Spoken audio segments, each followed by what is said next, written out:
এই কৃষ্ণ জয় রাধা মাধব জয় শ্রীকৃষ্ণ। নমস্কার সকল দর্শক বন্ধুদের আমার চ্যানেলের পক্ষ থেকে সকলকে স্বাগত জানাই। আশা করছি ঈশ্বরের আশীর্বাদে আপনারা সকলেই ভালো আছেন। 2025 সালে আমলকি একাদশী কত তারিখে পালিত হবে? আমলকি একাদশী সম্পর্কিত সমস্ত তথ্য এই ভিডিওর মাধ্যমে এখন আপনাদের সাথে শেয়ার করব। আশা করছি আপনাদের ভালো লাগবে। পুরো ভিডিওটি জুড়ে থাকার অনুরোধ রইল। একাদশীর উপবাস ভগবান বিষ্ণুর উদ্দেশ্যে উৎসর্গীকৃত করা হয়।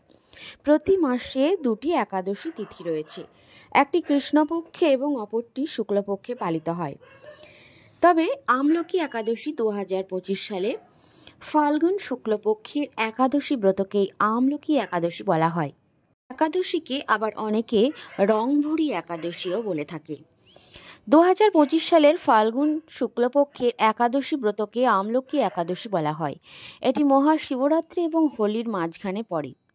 2025 সালে আমলকি একাদশী 10ই মার্চ অর্থাৎ হোলির 4 দিন আগে পালিত হবে। এই দিনে বিশেষভাবে শ্রী ভগবান বিষ্ণু এবং আমলকি গাছের পূজা করা হয়। এই ব্রত পালন করলে স্বাস্থ্য এবং সৌভাগ্যের প্রাপ্তি লাভ করা যায়। স্বর্গলাভের ইচ্ছা থাকলে দেবরাজ ইন্দ্রের নগরীতে স্থান লাভ হয় এবং মোক্ষ কামনাকারী ভক্তরা বৈকুণ্ঠ ধাম লাভ করে। জেনে নেব এই 2025 সালে আমলকি একাদশী কবে পালিত হচ্ছে, 9ই মার্চ নাকি 10ই মার্চ? আমলকি একাদশী 2025 সালে 10ই মার্চ অর্থাৎ সোমবার পালিত হবে।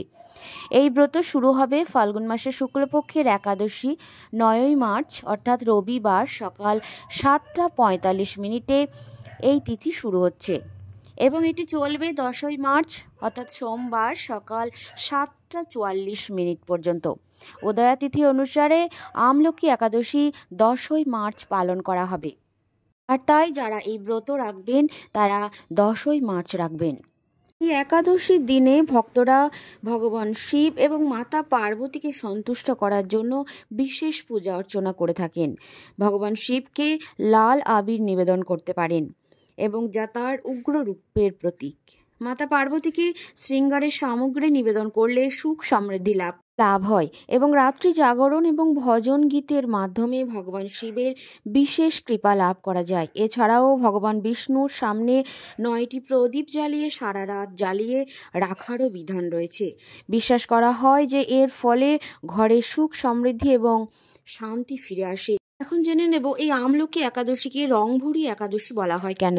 আমলকি একাদশীকে রংভরি একাদশী বলা হয় এর কারণ হলো এই দিন থেকেই রং খেলার সূচনা হয়। বারাণসীতে রংভরি একাদশী খুব ধুমধামের সাথে পালিত হয়। পৌরাণিক বিশ্বাস অনুযায়ী এই দিন ভগবান শিব এবং মাতা পার্বতীর সঙ্গে বিয়ের পর প্রথমবার কাশীতে আসেন। রংভরি একাদশীতে ভক্তরা ভগবান শিবের উপর রং আবির লাগিয়ে আনন্দ প্রকাশ করেন। এই দিন থেকেই কাশীতে 6 দিন ধরে রং খেলার রীতি শুরু হয়ে আসছে। বিশ্বাস করা হয় যে শিবাজির উপর গোলাল নিবেদন করলে জীবনে সুখ সমৃদ্ধি আসে। রংভরি একাদশী উৎসব শিব এবং পার্বতীর কাশী আগমনের প্রতীক এবং এটি কাশীর সংস্কৃতির অন্যতম অংশ বলে বিবেচিত। এখন জেনে নেব এই আমলকি একাদশীতে কি কি খাবার খাওয়া উচিত এবং কি কি খাওয়া উচিত নয়। এই আমলকি একাদশীতে সাধারণত উপবাস করা হয়। উপবাস করলে ফল, শাকসবজি এবং মূল জাতীয় খাবার খেতে পারেন। সন্ধ্যায় হালকা খাবার খেয়ে উপবাস ভাঙা যায়। আর কি কি খাওয়া যায় না? জব বা ভুট্টা জাতীয় সমস্ত খাদ্য যেমন ছাতু, খই, রুটি ইত্যাদি এ সমস্ত খাবার থেকে দূরে থাকুন। ডাল জাতীয় শস্য যেমন মুগ, মসুরি, ছোলা, অড়হর, মটরশুঁটি, বরবটি এ সমস্ত ডাল জাতীয় শস্য খাওয়া থেকে এড়িয়ে চলুন। এছাড়াও সরিষার তেল, সয়াবিন তেল, তিলের তেল ইত্যাদি এ সমস্ত খাওয়া যায় না। জেনে নেব এই আমলকি একাদশীতে কি আমলকি খাওয়া হয়। আমলকি একাদশীতে আমলকি দিয়ে পূজা করা হয়। হ্যাঁ, ঠিকই বলেছেন, আমলকি একাদশীতে আমলকি খেতে হয়। আমলকি একাদশী ফাল্গুন মাসের শুক্লপক্ষের একাদশী তিথিতে পালিত হয়, তাই এই দিনে এক টুকরো হলেও আমলকি খাবেন। আমলকি বা আমলা বৃক্ষ থেকেই এই একাদশীর নাম হয়েছে আমলকি একাদশী।